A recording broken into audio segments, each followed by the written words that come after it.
राधे राधे। तो जय श्री कृष्णा। और मेरी वीडियो में आपका स्वागत है। आशा करती हूँ आप बहुत अच्छे होंगे, स्वस्थ होंगे। तो देखिए, मैं आज एकादशी का व्रत और पूजन मंदिर में ही करने जा रही हूँ। तो मंदिर में मैंने पीला कपड़ा बिछा लिया है, अपने ठाकुर जी को विराजमान कर लिया है।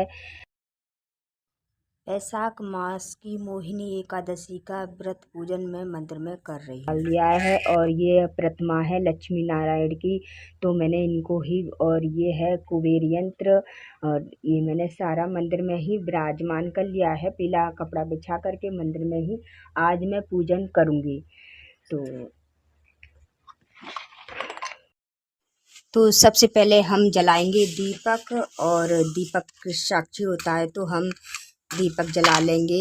घी का, तिल का, तेल का, किसी का भी आप जला सकते हो। तो दीपक जला लेंगे। मोहिनी एकादशी का व्रत पूजन वैशाख के माह में किया जाता है, और ये सबसे बड़ा व्रत पूजन होता है। ये एकादशी सबसे बड़ी होती है। तो सबसे पहले हम गणेश जी को पूजन कर लेंगे। गणेश जी विराजमान हैं, उनको जनेऊ रूप में कलावा अर्पण कर देंगे। इस मोहिनी एकादशी में गोमूत्र का आहार लिया जाता है। फूल वगैरह जो भी है, थोड़े बहुत फूल हैं, फूल नहीं आ पाए तो हम फूल भी चढ़ा देंगे भगवान जी पर। और अपने नारायण को भी, लक्ष्मी नारायण को कलावा समर्पित कर देंगे, वस्त्र अर्पण, और मैया को चुनरी अर्पण कर देंगे।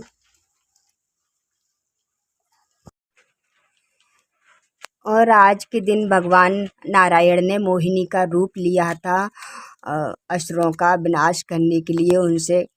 तो ये हमने चुनरी पहना दी है उन्हें, तो उनका तो श्रृंगार करना जरूरी है।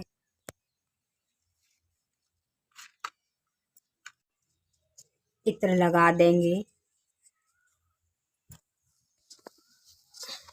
इत्र हाथों से लगा सकते हो, या और अपने माधव को तो हमने, ठाकुर जी को तो इत्र से मालिश करके विराजमान कर दिया है। और सभी देवी देवताओं का थोड़ा थोड़ा इत्र लगा देंगे।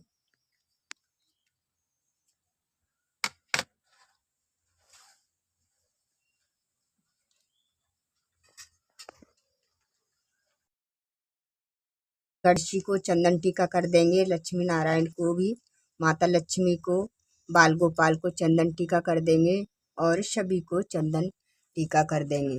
क्योंकि मंदिर में सारे देवी देवता विराजमान हैं, तो सभी को तिलक वंदना कर देंगे। मोहिनी एकादशी वैशाख शुक्ल पक्ष की एकादशी पड़ती है ये, और ये सबसे बड़ी एकादशी है। और 8 तारीख को पड़ रही है, 7-8 तक को, जो कि तुम्हारा पारण हो जाएगा 9 तारीख को। 9 तारीख को हम सुबह 7:45 7:45 तक कर सकते हो। और ये काले तिल चढ़ा देंगे, क्योंकि आज के दिन चावल यूज नहीं किए जाते, तो काले तिल चढ़ा देंगे लगा करके।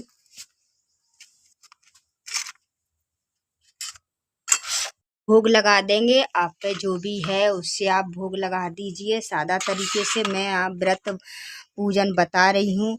एकादशी 2 आती है ना महीने में, तो हम देखो किसी भी तरफ से जो हम पे है वो हम भगवान को अर्पण कर सकते हैं। तो हमने तुलसी चढ़ा दी है, और तुलसी एक दिन पहले ही तोड़ के रखने चाहिए, क्योंकि एकादशी के दिन तुलसी नहीं तोड़ी जाती। तो तुलसी हमें एक दिन पहले ही तोड़ने चाहिए।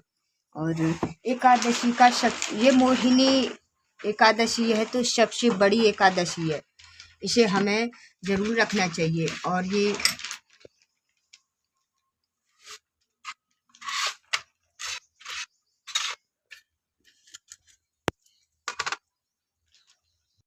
तो मेरे पे खुले पैसे हैं, तो दक्षिणा हमें जरूरी है चढ़ाना, तो हम दक्षिणा भी चढ़ा देंगे भगवान जी को। और क्योंकि दक्षिणा से हमारी जो पूजा में कमी होती है सारी पूजा हमारी पूर्ण हो जाती है। तो ये चिल्लड़ सी है, मैंने तो सारी खुले हुए पैसे हैं तो मैंने वो चढ़ा दिए हैं भगवान को। और अब हम थोड़े से हाथों में लेकर के तिल और कथा पढ़ लेंगे।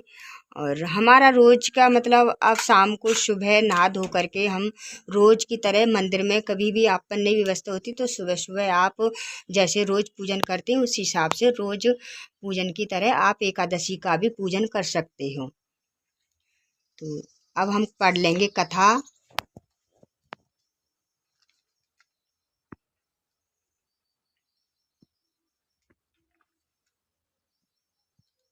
एकादशी है तो इस मोहिनी एकादशी की कथा पढ़ना बहुत ज़रूरी होता है। आप पूरी कथा पढ़ सकते हो, कथा तो पूरी ही सुनी जाती है, कथा पढ़ना बहुत ज़रूरी होता है। इस कथा को सुनने से और सुनाने से जो हम हजारों गौओं का दान करते हैं उनके बराबर फल मिलता है। ये कथा मोहिनी एकादशी के व्रत पूजन और कथा सुनने सुनाने से इसका लाभ बहुत बड़ा है। तो हमें ये पूजन व्रत एकादशी का बहुत ज़रूरी करना चाहिए। जो हमने हाथ में तिल लिए थे तो वो चढ़ा देंगे भगवान को और प्रार्थना करेंगे कि जो भी हमारी सेवा पूजन में जो भी कमी हुए उसे क्षमा करें। तो इस तरीके से कर लिया है भगवान का और अब हम कर लेंगे आरती।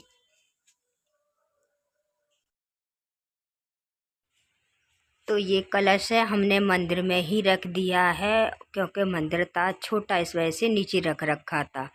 तो जल भी भगवान को ज़रूर देना चाहिए, उनके लिए कलश ज़रूर स्थापना करना चाहिए। एकादशी में हमें फलाहार करना चाहिए और चावल नहीं यूज करना चाहिए, ना ही अन्न खाना चाहिए। तो एकादशी का पूजन बहुत ज़रूरी होता है, हमारे पितृ प्रसन्न होते हैं तो हमें महीने में 2 आती हैं तो रखना चाहिए सभी को। और आज के लिए इतना ही। मेरी वीडियो थोड़ी सी भी अच्छी लगे तो लाइक करें, सब्सक्राइब करें, कमेंट करें। राधे राधे, जय श्री कृष्णा मेरी तरफ से आप सभी को राधे राधे।